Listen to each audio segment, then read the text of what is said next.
So last night I began talking about the 4 right efforts. Do you remember what they were?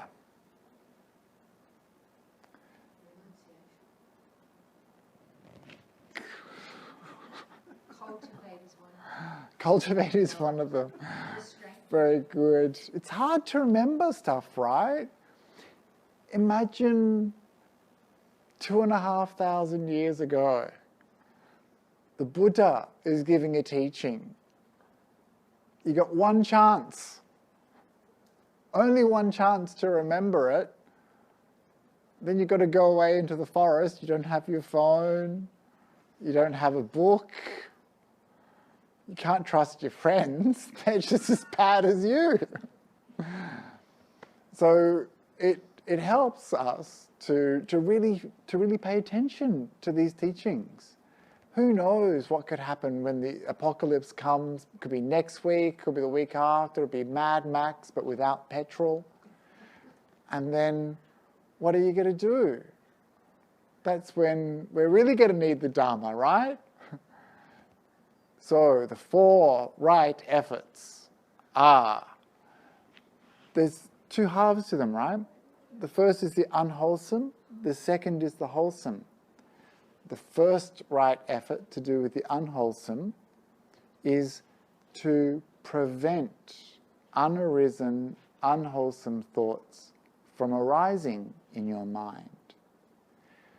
Then we want to abandon any arisen unwholesome states. So prevent, abandon. The next are in the wholesome category. We want to cultivate unarisen, wholesome states and maintain the arisen, wholesome states. So these are our right efforts. It's going to take a little bit of effort to remember them. It's going to take a little bit of effort to practice them. So this retreat is called Taming the Monkey Mind. So it's not called like watching the monkey mind. There's some effort in taming, right? We can't just expect to sit there and literally do nothing and for our mind to somehow become tame. We wouldn't be able to do that with a dog or a monkey or a child, let alone ourselves in our non-meditating life, right? There's always going to be some effort that we need to put into our practice. But for some reason, a lot of the teachings that we hear are aimed at perhaps a particular stage of meditation where we're encouraged to do nothing. Or we're told to practice in a way where we don't respond to what's going on.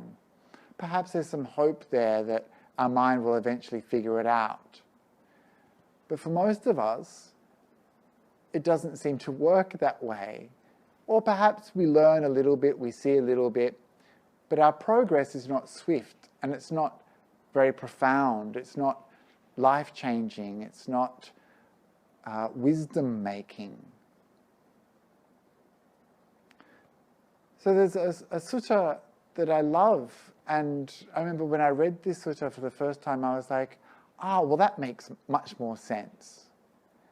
And this is the sutta about the goldsmith. So a goldsmith is a profession. Purifying gold is a process. So the goldsmith has to do certain things at certain times in order to purify the gold. So sometimes the goldsmith needs to fan the bellows, right, to get the air into the fire, to heat up the fire, the crucible, so that the gold will melt. At other times, the goldsmith needs to sprinkle water onto the gold to cool it down. And sometimes the goldsmith just needs to stand there and do nothing. if the goldsmith only pumps the bellows, then that gold will become burnt. If the goldsmith only sprinkles the water, then the gold will become too cool. You can't work with it. And if the goldsmith only does nothing, the gold will never be purified. And so in the same way, the Buddha says in this sutta, which is in the Anguttara Nikaya 3s, in the same way, there's times when our mind is sluggish. There's times when our mind is restless. There's a time in our meditation where we should do nothing and just watch. So when our mind is restless, we don't sprinkle it with water. We use the bellows to... Oh, sorry, when our mind is sluggish. Did I say that? Sluggish? Yeah. Restless. We don't fan the bellows. That'll just make it more excited and more restless. We need to sprinkle it with some water to cool it down. When the mind is sluggish, we don't want to sprinkle it with water. It's already cold and a bit inactive. We need to pump the bellows to heat it up. And then there's other times in our practice where we should just do nothing at all. But we can't do just one of these things only. We need a variety of skills, a variety of approaches, a variety of tools. We need to work with whatever's happening at the time. So some of you have heard the phrase, if you only have a hammer, everything looks like a nail. And you just go around with your hammer just bashing things. And perhaps that makes sense to you at the time, but other people will be like, why don't you use a screwdriver for that job? Or why don't you use pliers for that job? So we need a variety of tools. And so when it comes to our meditation practice, if we've only got one trick, then we're like that person who only has a hammer. We actually need to develop a repertoire of skillful activities, skillful actions, skillful responses. And this turns us from being mere watchers of the meditation into the active participants we need to be to overcome the defilements that we have in our mind. We're not going to overcome them by doing nothing. The defilements are stronger and have more energy than our passivity. They'll always win unless we understand how they arise and how they cease. So when we talk about right effort, we're talking about a movement away from defilements, away from hindrances, towards more wholesome, more skillful states. To a certain extent, restraining the hindrances will allow these wholesome states to arise. So when we talk about the right efforts, last night I introduced the unwholesome states, the 5 hindrances. Tonight I'm going to talk about the wholesome states, the 7 awakening factors, enlightenment factors, the Bojjhangas. But first, who can remember the 5 hindrances? Okay, everyone remembers sloth and torpor. Our old friend, sloth and torpor. Okay, that's one of them. Let's do them in order. It's really good to have them in order. First one, sense desire. Ill will. Sloth and torpor. Restlessness and remorse. And doubt. So these are the 5 hindrances. So it's great that we get familiar with these. We can identify them. We can see when they're arising, and we can decide to not get involved, even just by recognizing them, naming them, understanding the drawbacks, they can disappear quite easily from our mind. So there's some role that we can play in preventing them from arising, or if they have arisen, understanding the drawbacks of them, seeing the kind of mind it creates, helps us to let them go. So that's really useful. When we start to abandon these hindrances and prevent them from arising, we leave room for other beautiful things to occur in our mind. And we don't need to just hope that those beautiful states will appear. We can actually actively cultivate them too. And these are called the awakening factors, the Bojjhangas. So we'll go through them quickly and then we'll look at them in more detail. So the first of these awakening factors, oh, by the way, sneakily, I've been introducing them all along. Naughty, right? First is mindfulness. So we've already been cultivating, we've already been developing some of these really beautiful, wholesome states. Mindfulness is the first one. Investigation of the Dhammas. Investigation of the Dhammas. This is, so the first one, mindfulness, is sati. The second one, Dhammavichaya, investigation of phenomenon. This is what we've been starting to look at. Why are these things happening? Where do they come from? What do they lead to? What is wholesome? What is unwholesome? We've been starting to examine these as part of our practice. We've been doing this investigation of phenomena. The third is energy, virya, energy.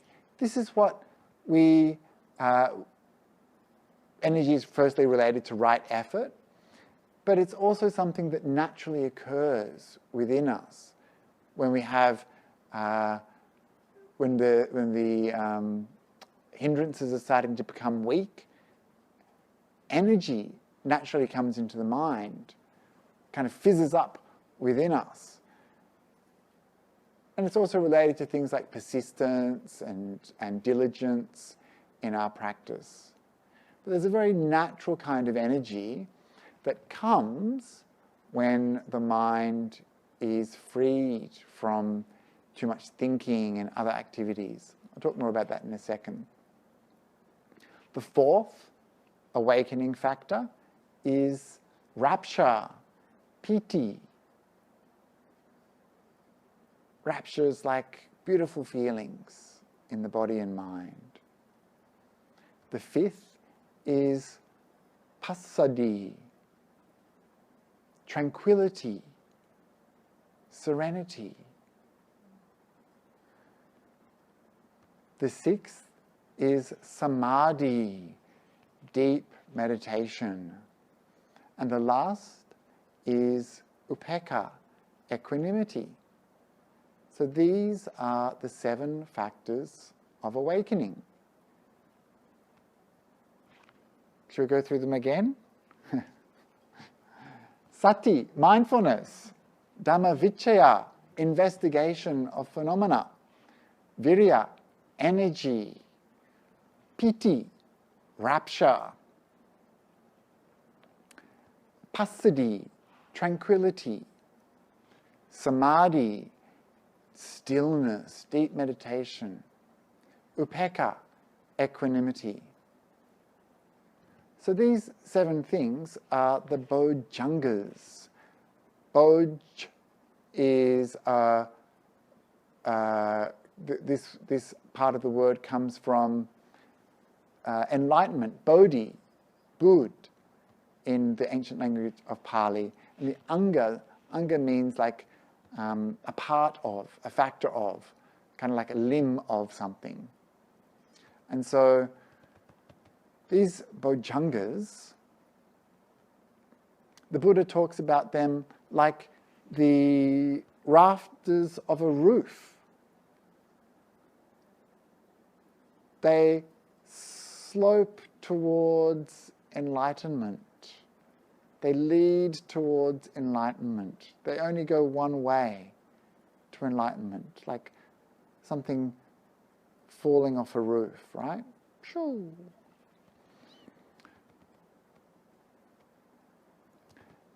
How do you get a Bojjhanga? Where do you find one of those? Well,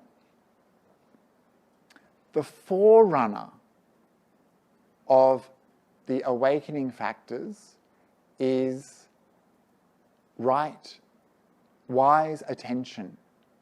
Wise attention. Yoniso manasakara. Wise attention, which is a word I've used on the retreat. This wise attention, the Buddha says, is like the dawn, which comes before the sun arises in the sky, right? So you have this dawn light creeping over the horizon, and then the sun rises. That wise attention is the forerunner, just like that beautiful dawn light is the precursor to the sun appearing in the sky. So for us to develop these Bojjhangas, we need to have what's called wise attention. The opposite of wise attention is unwise attention. The Buddha talks about how we can feed or starve the hindrances, how we can feed or starve the Bojjhangas, the enlightenment factors. The way we feed a hindrance, just like you feed those monkeys in your mind, is we have unwise attention. We don't understand, we don't see clearly, this is a hindrance, this leads to trouble for me, it leads to trouble for others, it obstructs my wisdom, it causes problems, it doesn't lead to enlightenment. We don't have wise attention. We don't see deeply into the nature of the phenomena that we're experiencing. Yoniso, this word, it comes from yoni, like the womb. And it's like we see into the origination of something. We see very deeply. Another word some people use is like the matrix, like where does stuff come from, you know? And so when we have wise attention, we see really clearly into the nature of things. It's not just pure information. There's a layer of understanding. There's a layer of wisdom that is given to this information. So when we have a hindrance, if we had wise attention, then we would abandon that hindrance. But because we have unwise attention, we're not paying enough attention, we don't understand fully, we don't see deeply enough, then that hindrance, we keep on giving it food. Take something like ill will. When we have ill will in our mind, if we understood this is really bad for me, then we would stop engaging in giving it the food of more and more aversion, thinking about over and over again how you hate something so much. We give it food, and by giving it food, we make it bigger and bigger and bigger. And we can starve that by not giving it food, by not paying it any attention, by letting go of that ill will. In the same way, we can actually cultivate these Bojjhangas. We can give them nutriments that help them to grow. So we need to understand more fully what these things are. So we understand quite a lot about mindfulness, right? Like this is something that we can easily understand because mindfulness is quite a common concept, both in and outside of Buddhist practice. So I've said before that mindfulness is just this basic awareness of what's going on. And importantly, it's an awareness of what's going on that we are choosing to focus on. We're aware of what we want to be aware of. This is an important distinction, right?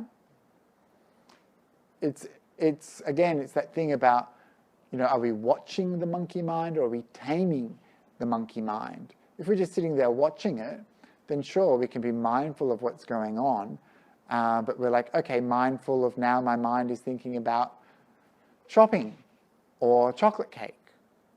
Sure, we're being mindful, but that wasn't the purpose we were being mindful for. We were supposed to be developing mindfulness of the breath, right? So one of the definitions of sati is remembering, to remember. So this is slightly different to sometimes how we think about mindfulness, right? We think about mindfulness as just like pure information exploration.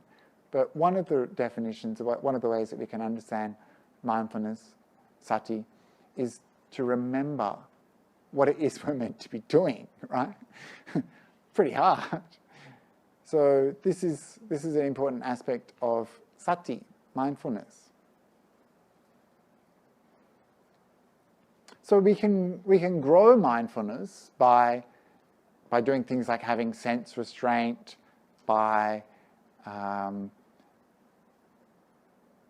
returning to mindfulness when we lose it over and over again, by creating that very, very deep, natural sense of mindfulness that we've been doing on this retreat at the beginning of our practice, so that the mindfulness can become strong and steady.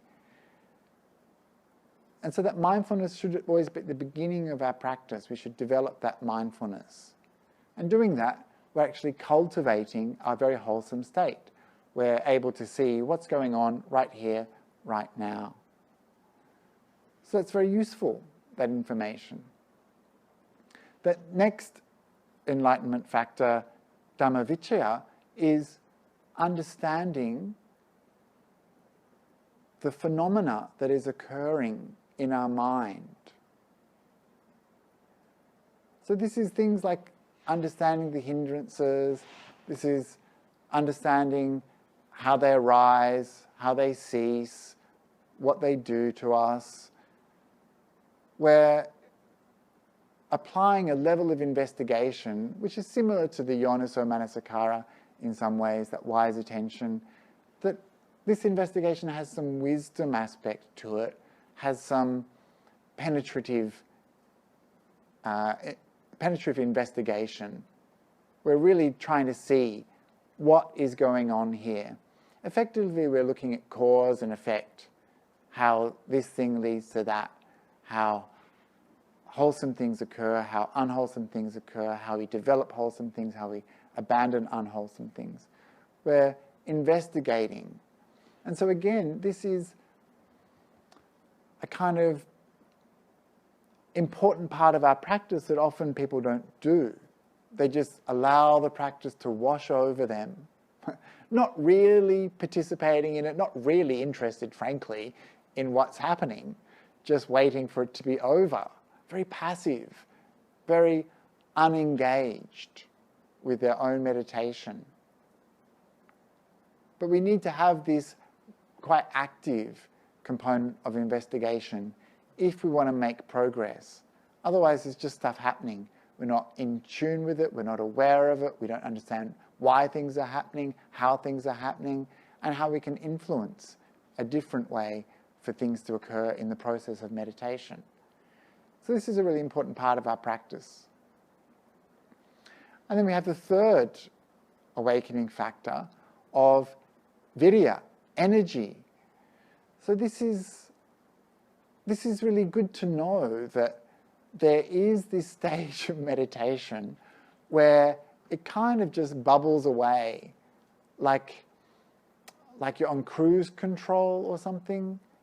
It's just kind of bubbling away. You don't really need to force anything. There's this very natural energy that kind of bubbles up.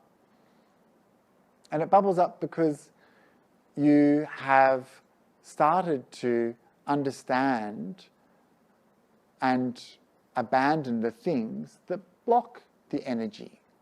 Remember I said last night, there's a way of understanding the hindrances, which is like a strong river flowing down the mountain that has a lot of power, a lot of energy in it.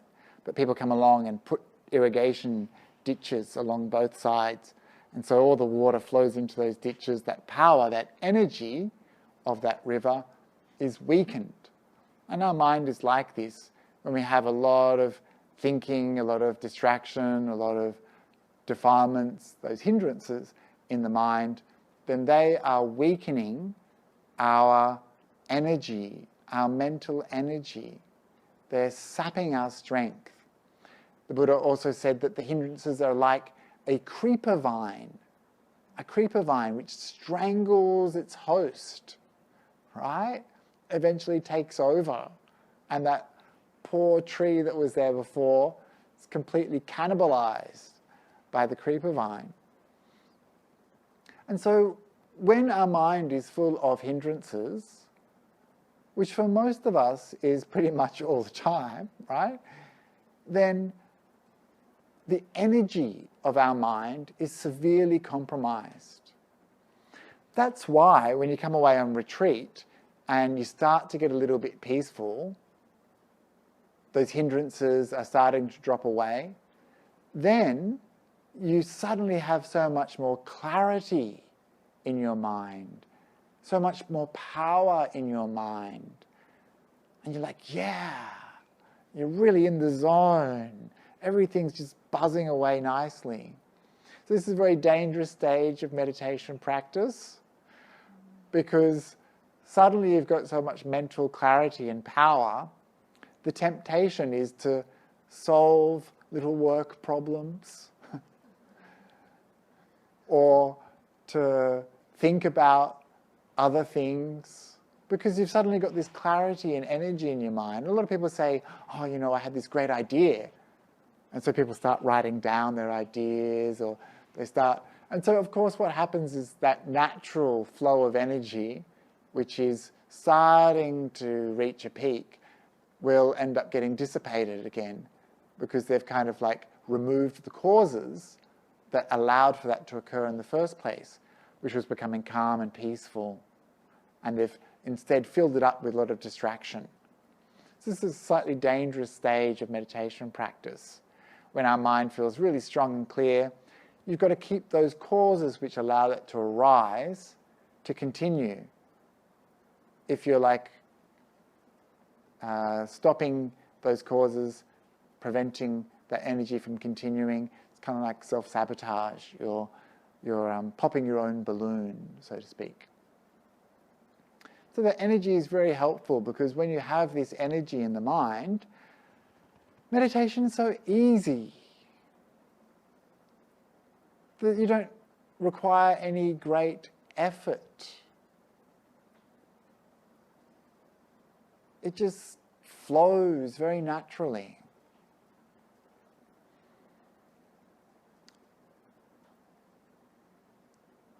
Anyway, that's enough about effort, energy. Fourth is rapture, piti.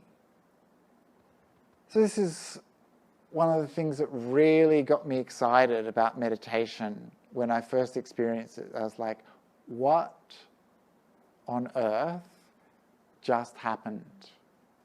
So this is that thrill, that zeal, that excitement. It can be things like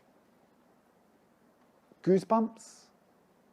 It can be a wave of pleasurable feeling through the body.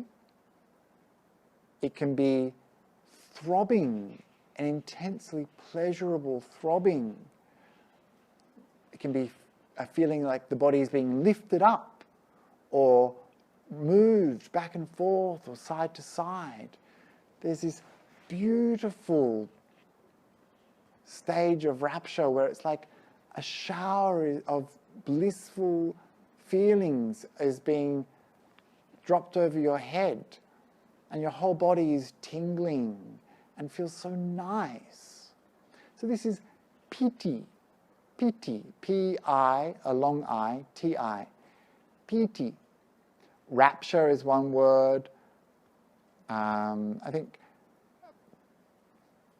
Ajahn Brahmali is using joy, which is confusing because often we say pamoja is joy, which is something that we experience before the piti, this kind of gladness, this kind of happiness.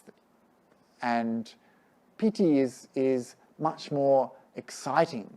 The mind is excited. In many ways, that's its purpose. The excitement of piti is the glue that sticks our mind onto the meditation subject. Suddenly, we're on high alert. Like, what? Okay, I'm here. I'm interested. I'm involved. So Buddhaghosa, the commentator, talks about piti as glue that adheres our mind to the meditation subject.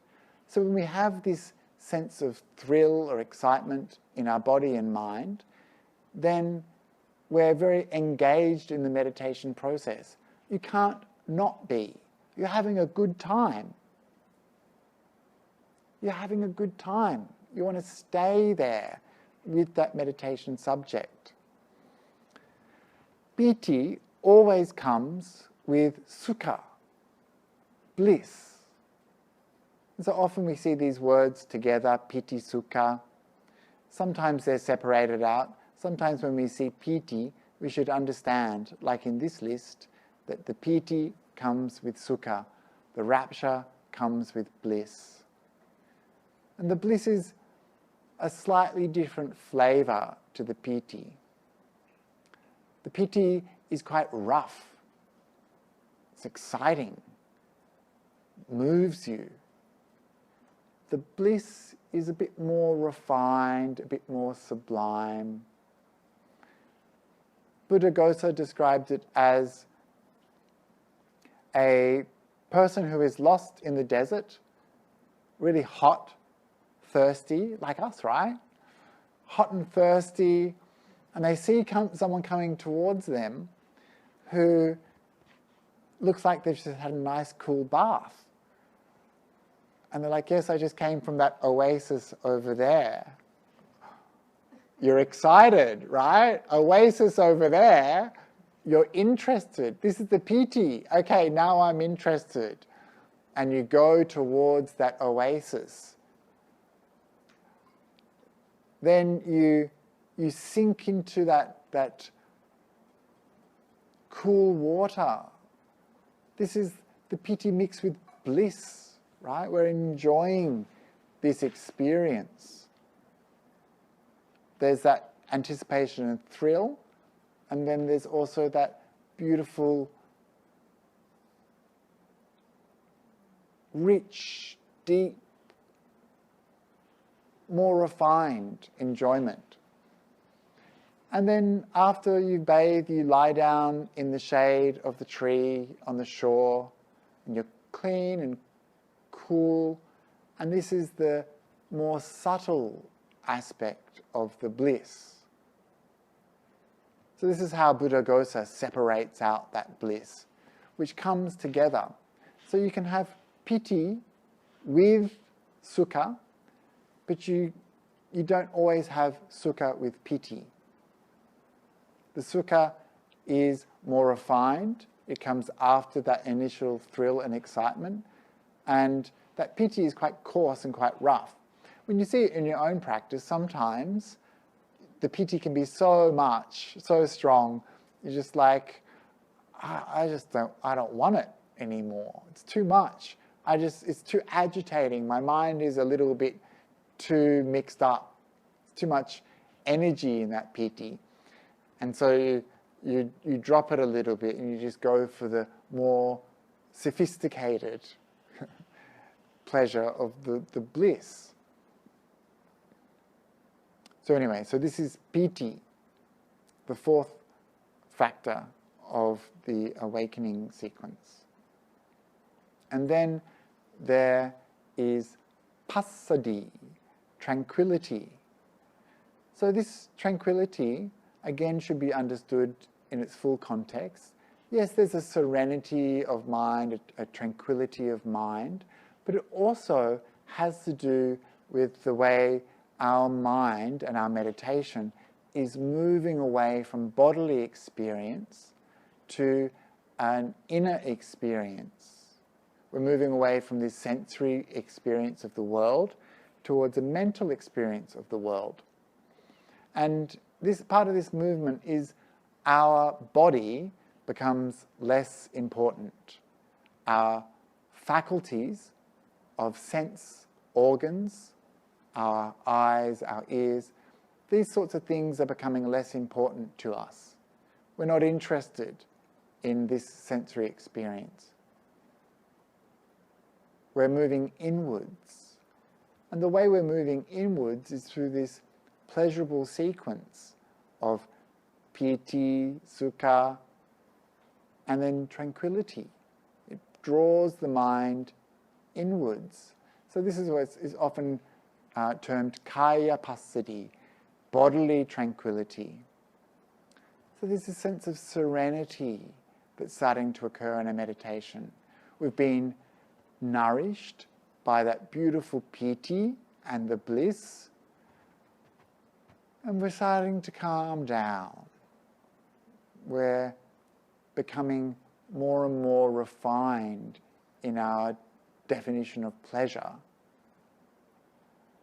So it's a very, very beautiful stage of meditation. And this is drawing us deeper and deeper and deeper into samadhi. Number 6, thank you. Number 6 on the list. Samadhi, stillness.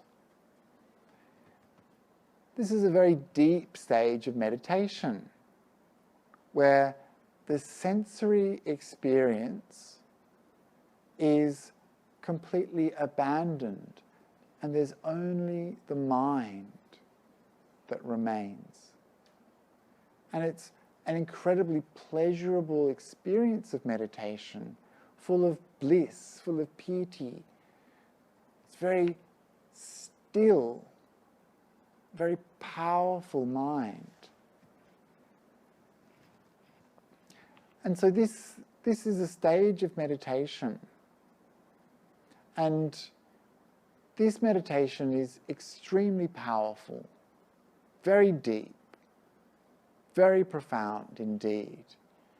Because for most of us, our experience of the world relates entirely to our sensory experience. But when there is a meditation where those things are dropped, abandoned, the jhanas, then there is only the mental aspect. So there's a freedom from the body which we've perhaps never experienced before. Ajahn Brahm often uses the example of a frog down a well. The frog thinks that this is the only thing there is in the world, that its little bottom of the well is it, that's the entire universe. But then someone puts a bucket down the well and kind of pulls the frog up and it's like, oh, right, there's this whole other place. In the same way, these deep states of meditation show us that there's a very different experience that we can have of the world that isn't based on the way we've experienced it so far. And when we have that very deep experience, on emerging from that state, the mind is very powerful. And this is the kind of equanimity that results from that deep meditation. We can see very clearly in accordance with reality, because the mind is so sharp, so powerful, it can see very deeply into the nature of reality. So this is equanimity, when we can see that, but not be moved this way or that way, when we're not drawn to something or repulsed from something, we're in the middle, watching on, gazing on, but not moved this way or that way. We're really stable and really steady.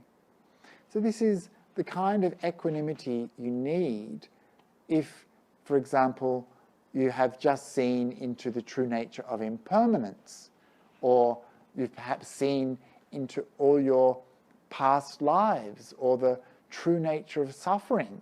You're going to really need an incredibly strong and powerful mind to survive that kind of knowledge, right? So equanimity isn't kind of like, oh, it's hot, but I'm going to be equanimous about it. Like, that's still kind of erring on one side, right? Like, okay, I'm just going to put up with it. Like, this is more like patience, patient endurance, more like khanti. So for many people, when they say they're experiencing equanimity in their meditation practice, they're really just practicing a kind of patience, patient endurance. But equanimity, when the Buddha uses it, it's always at the end of these sequences of incredibly amazing mind states. And so we can tell that it's a pretty profound form of mind. It's something that is very stable, very powerful, and very special. So these are the 7 awakening factors. Do you remember them all? Should we go through them again? There won't be a test, but there may be a quiz tomorrow. So the prize is enlightenment. So first one, mindfulness. Very good. Second one, investigation of phenomena. Third one, energy. Fourth one, rapture. Very good. Fifth one, tranquillity. Sixth, samadhi. Seventh, equanimity. Very good. So these are the things that we want to cultivate as part of our right effort. And the Buddha says that you can cultivate them. And I remember reading this and it's like, what? Like, we're allowed to do that? I remember being really surprised that the Buddha talks about cultivating these things. I thought that there were things that were just supposed to happen. And sometimes, and sure, they do actually happen by themselves. Like, you'll experience the energy just come up seemingly all by itself. But actually, you've put some causes and conditions in place which allow for that to arise. You've started to abandon the hindrances, and you've been practicing meditation, so you've made some improvement, and suddenly you've got this energy that comes into the mind. So it didn't really arise by itself, but because you did stuff that led to it arising. The same with things like piti. Sometimes it just comes out of nowhere, it seems. But actually, you've been putting the causes and conditions in place that allow it to arise. So if we're wise and smart, we start to understand, oh, the way this thing arises is because of that thing. If I want this thing, then I have to do that. And so this is how the Buddha talked about it, starving and feeding. So we want to feed those awakening factors. We want to put those causes into place. And he also talks about them, one of my favorite suttas, where he talks about that you can contemplate these any time of the day, individually. So you're like, okay, now I just want to contemplate energy. So you contemplate energy. Or another time of the day, you're like, okay, now I want to practice some piti. So you practice that. And he says it's like a rich person who has a big wardrobe. And they can go into their wardrobe and just pick out whatever outfit they want and put it on. At any time of the day, they can go and get changed.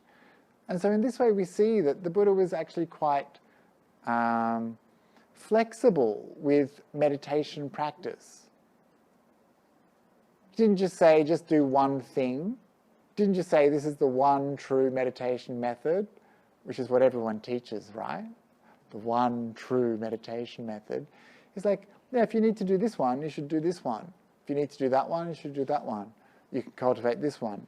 You can let go of that thing. You can do this. It's a very dynamic way of meditating, which is amazing. When you read the suttas, when you read the instructions of the Buddha, sometimes it's incredibly different to the kinds of meditation we might experience in the world. And a lot of people, especially if they've come to meditation through something like the Vipassana technique or the insight tradition, when they hear these teachings, they can get quite upset, and a lot of resistance comes because they've been conditioned to believe this is the one true meditation method, this is the only way to practice, everything else is rubbish. But when you go back to the suttas, you see this is not how the Buddha taught at all. So I'll show you, give you an example of how the Buddha said that we can practice in a dynamic way. And this is straight from the suttas. This is a sutta about, this is called the Agi Sutta, fire. So if you want to make a fire, right, you're going to need some kindling, you're going to need some fuel, you're going to need some, I don't know what else. Well, yeah, okay, fine, yep. At the time of the Buddha, they used cow dung and sticks and things like that to make a fire. So you probably need some cow dung. And if you want to extinguish a fire, you're going to need some sand and some water, right? So the Buddha says, if you are really restless, it's like that fire is burning too brightly. It's too hot. So you want to cool it down. So at that time, you don't add more cow dung or more logs. What do? You put some sand on or some water to cool the fire down.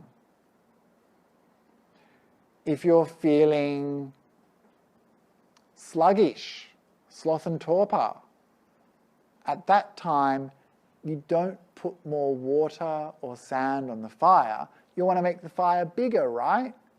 So you need to add more fuel to that fire. Makes sense, right? So this is someone who knows how to manage a fire. Yeah? You add fuel when necessary, you cool it down when necessary. So in our meditation, if we're feeling restless, what enlightenment factors should we cultivate? Okay, tranquility, because we're feeling restless. So we want to cultivate things that lead to a reduction of that restlessness. So, tranquility, what else? Mindfulness, yep.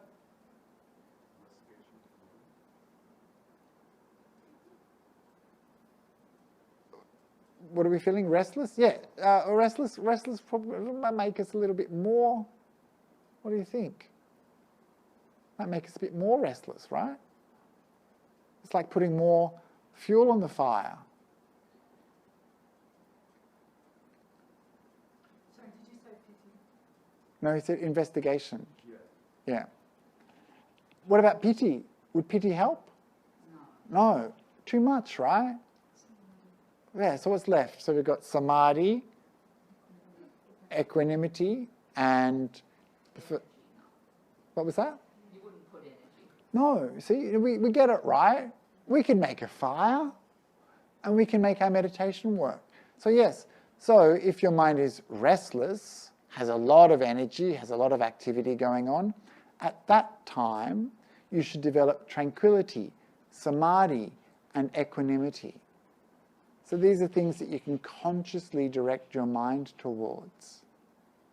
And if our mind is sluggish, tired, sinking, at that time we should practice investigation,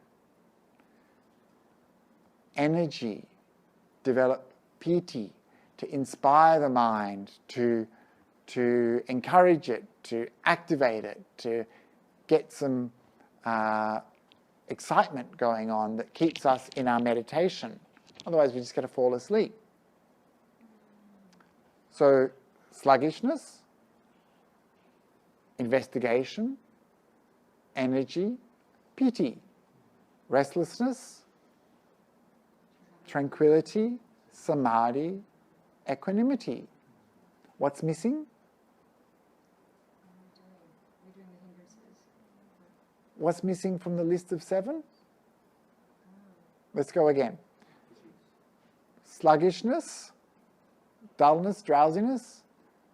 We practice investigation, energy, piti. Restlessness, we practice tranquility, samadhi, equanimity, and there's one factor missing. Very good. When is mindfulness useful? All the time. So mindfulness will tell us what's going on. It will help us understand how we need to respond to whatever situation is occurring now. So this is how we practice the cultivation of the Bojjhangas, the awakening factors. These are things that will occur as part of our meditation practice in any case. As we prevent unwholesome states, abandon unwholesome states, naturally these will start to come through in our practice. But we need to do some things to get them there, right? We need to practice mindfulness to start. We're not going to get rid of those hindrances by themselves. We need to have the mindfulness. We need to have that investigation to understand, is this leading to good results or bad results? And then the energy comes along. And then we get these good feelings in the body, the piti and the bliss. We get the beautiful calmness of the tranquility. The body feels so comfortable and at ease, and the mind is so happy to be in meditation. And that draws our mind, that happiness draws our mind deeper and deeper into stillness, samadhi. Very, very deep practice of meditation. And then when we emerge from samadhi, we have this incredible equanimity, which is very powerful, which allows us to see in accordance with reality. When the awakening factors are fully developed and supporting each other, then this is what awakening is. These have to be very, very powerful, very, very highly developed before that awakening occurs. But the Buddha said that these are like there's a gradual path towards them. Just like that image of the rafters, the roof rafters, where things can slide off in one direction only. In the same way, practicing these awakening factors, cultivating them, these will all lead to awakening. And actually, there's another of my favorite suttas, I think they're all my favorite suttas, where a student of the Buddha says, well, why are they called awakening factors? And the Buddha's like, because they lead to awakening? It's like, anyway, for some reason it makes me smile. Would that be a bit like me asking the question, I like the way that you talked about cultivating growing up. But if you're going to grow something, you need a seed. So, like, would they be the awakening factors? Well, The seeds, like, there's like 7 seeds, or? well, in a way, the things that we do before the awakening factors develop are the seeds that allow for those awakening factors to flower. So each of the awakening factors has things that we can encourage and do which allow for them to emerge. Take something like the piti. The piti relies upon a sense of pleasantness in your practice, a sense of gladness in your practice. There's a cause in place which allows for that to arise. And there's things that will remove the piti, that will starve it. Things like harshness or associating with coarse people, the Buddha said. This would be very hard. It would be very hard if you associate with coarse people for that piti to arise. And so all of these things have causes that we can feed, seeds that we can feed that will help these to grow. But where do you get the seeds to start? Where do you get the seeds? I guess from hearing the instructions of the Dhamma. So it's like the teaching, knowing the teachings, Yeah. the things, they're the actual seeds that you plant. Do you want me to look at that sutta in detail? Do you want me to read it out? No. Ah.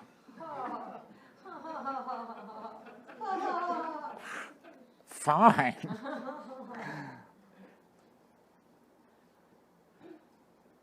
Let's see. We've got flight mode on, so it's not a good start, is it?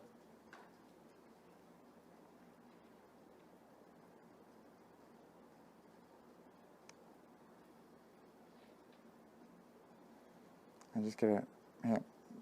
Because you asked, I think it has the list of things in there that help. I've got to turn the flight mode off.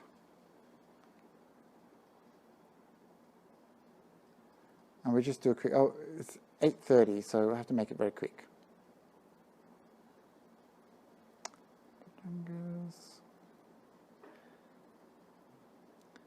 So I think we can find this sutta in the Bojjhangas Samyutta, which is in the Samyutta Nikaya.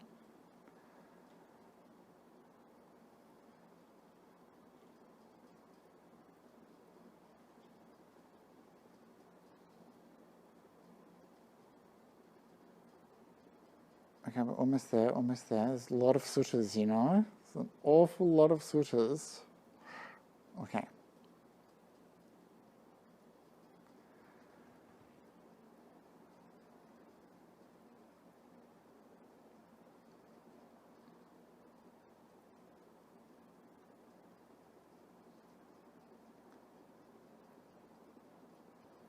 It's loading. Okay, so it's called the Kaya Sutta. Kaya means body.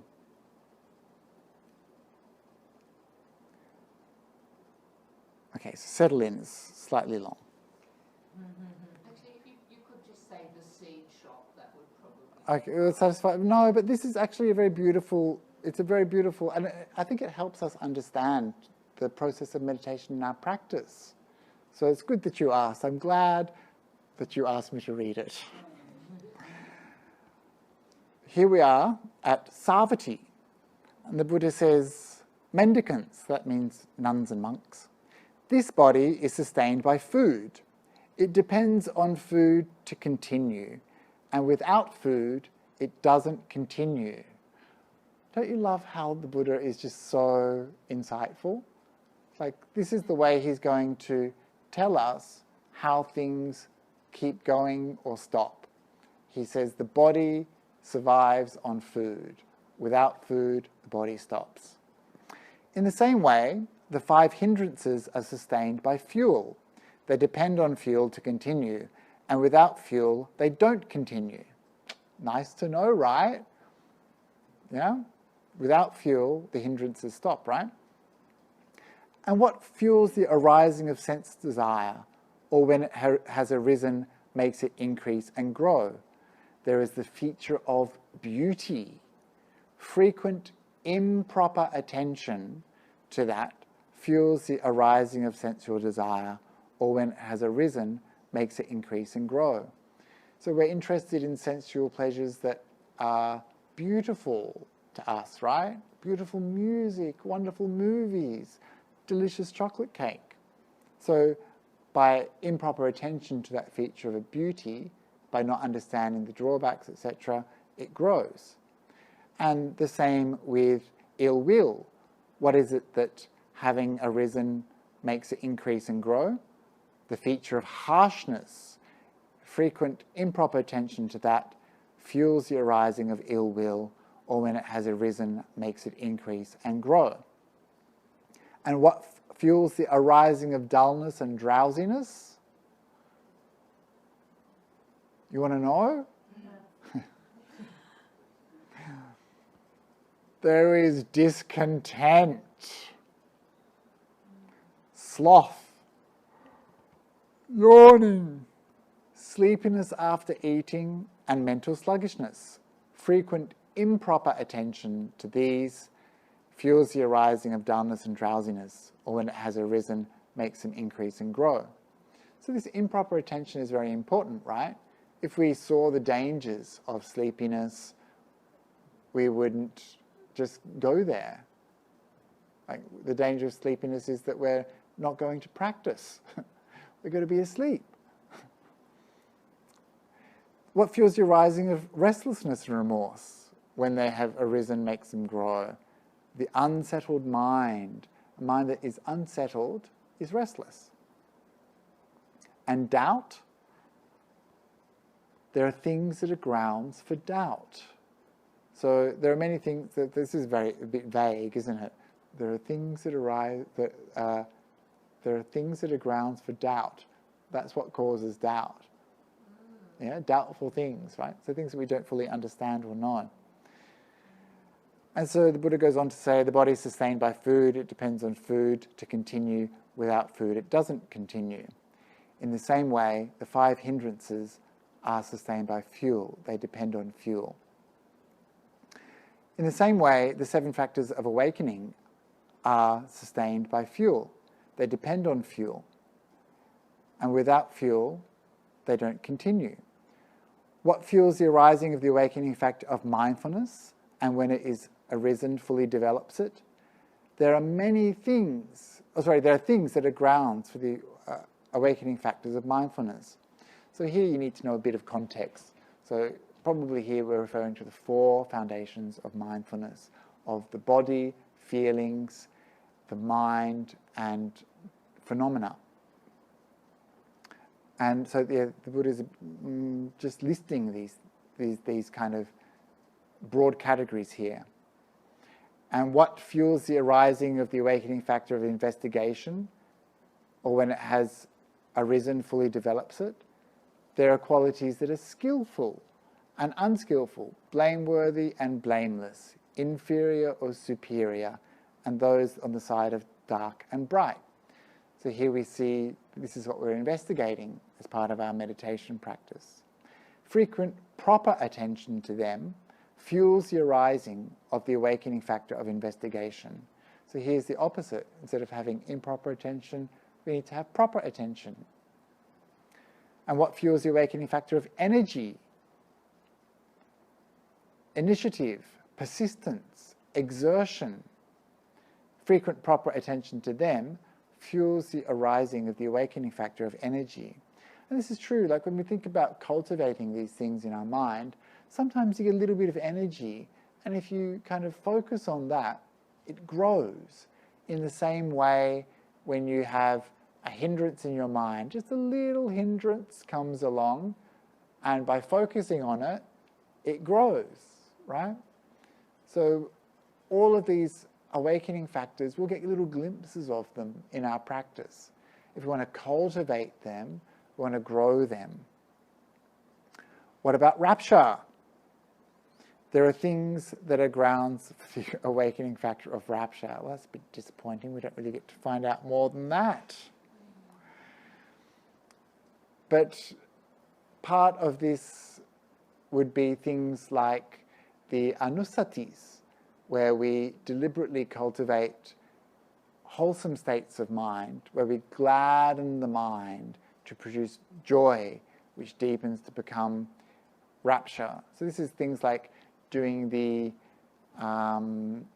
Itipiso Bhagawa, the recollection of the Buddha, Dhamma and Sangha, or doing things that gladden the mind, like Chaganusati, the recollection of your generosity, or Sila Nusati, the recollection of your ethics, or Deva Nusati, the recollections of the qualities that lead to heaven rebirth. So these things all produce gladness and rapture. So frequent proper intention to those sorts of things fuels the arising of the awakening factor of rapture. What about tranquility? There is tranquility of the body and the mind. So this is what I mentioned before about kaya passaddhi, chitta passaddhi. When we experience that kaya passaddhi, the tranquility of the body, then it feels so good. It's like sometimes it's like the air getting let out of a tire. Everything just goes and relaxes. And when the mind is tranquil, everything is just so delicious and sweet. Samadhi, there are things that are the foundation of serenity and freedom from distraction. So the freedom from distraction is the one-pointedness that comes with stillness. And all of those things that we've talked about before are what draw the mind into that stillness, that bliss, that rapture. This draws the mind into samadhi, and that freedom from distraction is what allows for that one-pointedness, is what allows for that experience of meditation to persist. And the last one, equanimity. Again, we just get told that there are things that are grounds for the awakening factor of equanimity. And I guess this would be things like